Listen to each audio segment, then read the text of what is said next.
E3 press conferences are designed to do one thing: make fans of video games get so hyped they jump out of their seats clapping and cheering. However, not all E3 press conferences are created equally. Some are tedious and padded, while others are just laughably awkward. But the great ones, well, they go down in history as some of the most awesome moments in our industry. Here are the top 10 best E3 press conferences of all time.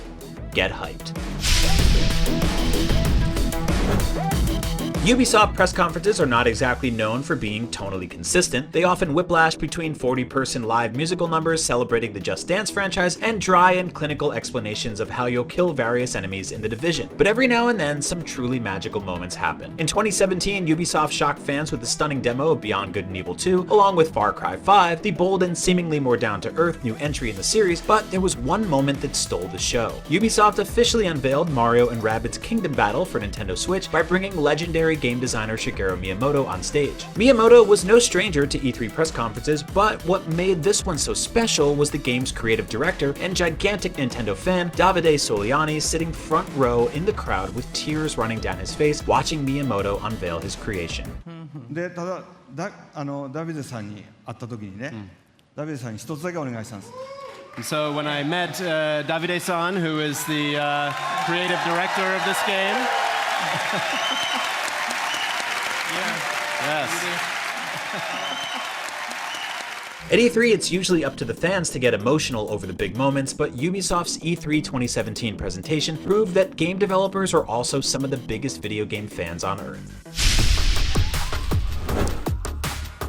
While E3 officially began in the year 1995, it wasn't until 2015 when Maryland-based video game studio Bethesda decided to start having their own dedicated annual E3 press conference. Many fans wondered if Bethesda could sustain a full presentation full of game announcements, but those fears were quickly squashed when they brought out some of their biggest guns. Bethesda's 2015 conference had a brand new look at the newly rebooted Doom alongside its release date, followed by the reveal of a Dishonored sequel, but the conference was really about celebrating one of their biggest franchises, Fallout. Fans got to see tons of Fallout 4 and learn that it would be released that November. On top of that, Fallout fans got two more surprises as well. Fallout Shelter, a post-apocalyptic vault simulator that was released on mobile for free right after the conference, and a real-life Pip-Boy set to launch alongside Fallout 4. The latter didn't really work as anticipated, but at that moment, every Fallout fan in the room went crazy for it.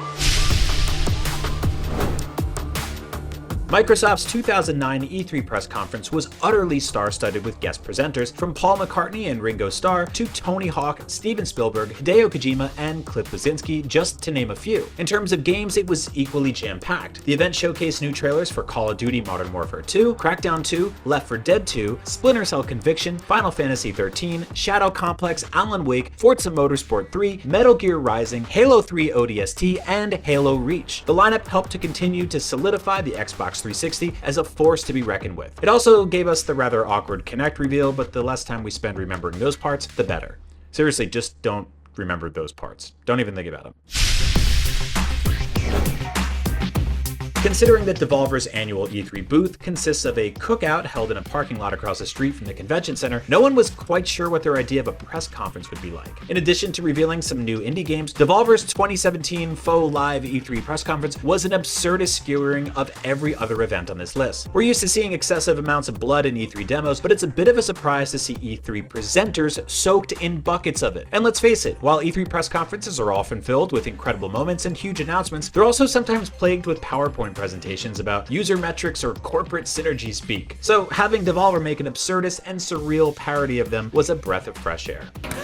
Ladies and gentlemen, what we have shown you here today is only the beginning.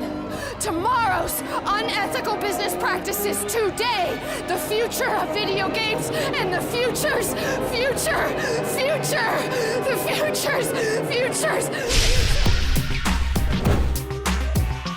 With the PlayStation 4 dominating hardware sales last generation, Microsoft needed an E3 press conference that proved the Xbox One was worth owning as well, and 2015 gave us just that. The Xbox Showcase gave us new looks at Halo 5 Guardians, Forza Motorsport 6, The Division, Rainbow Six Siege, Dark Souls 3, Sea of Thieves, Rare Replay, Fable Legends, Rise of the Tomb Raider, and Gears of War 4. It was an awesome lineup of first-party and third-party games, and if that wasn't enough, they also unveiled the brand new Elite controller and announced that a slew of Xbox 360 games were coming to the console via a backwards compatibility initiative. It was a presentation truly focused on games, a much welcome pivot after the Xbox's initial reliance on things like Kinect.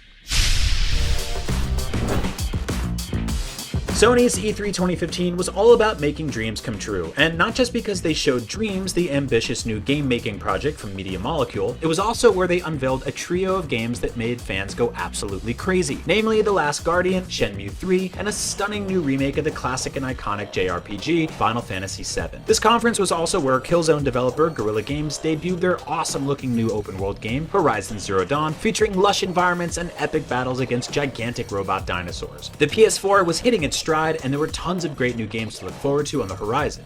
No pun intended. With the Nintendo Switch already out, and The Legend of Zelda Breath of the Wild having cemented itself as one of the greatest launch games in video game history, Nintendo fans wondered what was coming next to Nintendo Switch, and 2017 gave them answers. We learned about Super Mario Odyssey, Mario's fantastic return to full-fledged 3D platforming, along with big games like Xenoblade Chronicles 2, a new Pokemon RPG from Game Freak, and new DLC for Breath of the Wild. The most surprising announcement, though, was the reveal of Metroid Prime 4. Sure, it was only a logo and some sound effects, and 4 years later it's still just a logo and some sound effects, but right then and there, it was pure joy and proof that Nintendo still cared about the Metroid franchise.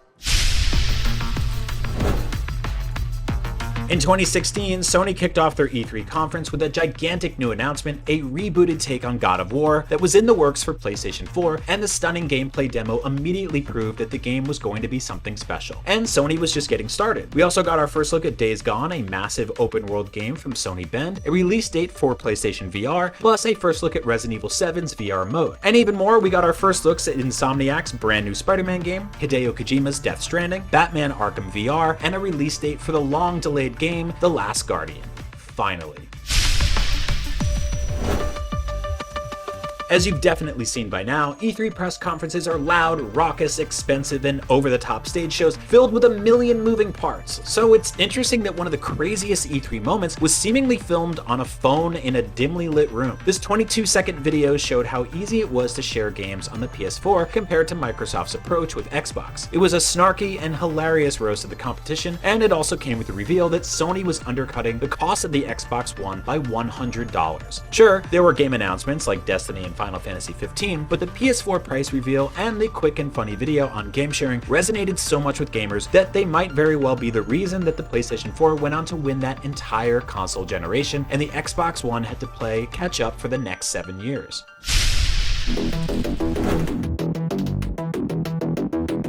After an incredibly lackluster E3 2003, you know, the one where GBA connectivity and Pac-Man Verse headlined the show, Nintendo's E3 press conference in 2004 set out to create a bold new path for the company, and it delivered like no Nintendo E3 had before. The presentation showcased Metroid Prime Echoes, Resident Evil 4, The Legend of Zelda Minish Cap, and the Nintendo DS, a bold new dual-screen handheld designed to play touchscreen games on the go. Nintendo also teased their upcoming home console, codenamed Revolution, which would later go on to become the Nintendo Wii. Most importantly, though, the company had a powerful new stage presence thanks to the introduction of Reggie Fils-Aimé, a man who instantly went on to become a Nintendo fan favorite for years to come. My name is Reggie.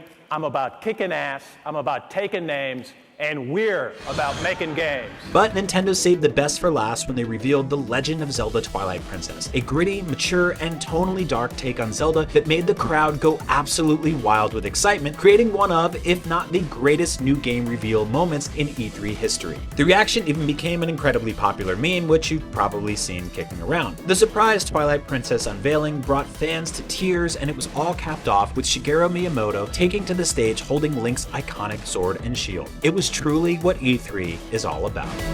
And those are the best E3 press conferences ever. Well, so far at least, the best E3 moments may be yet to come. So what was your favorite E3 press conference of all time? Which surprising new game reveal or long-awaited sequel announcement made you jump for joy and scream at your screen? Let us know in the comments below, and for all things E3 and video games in general, stick with IGN.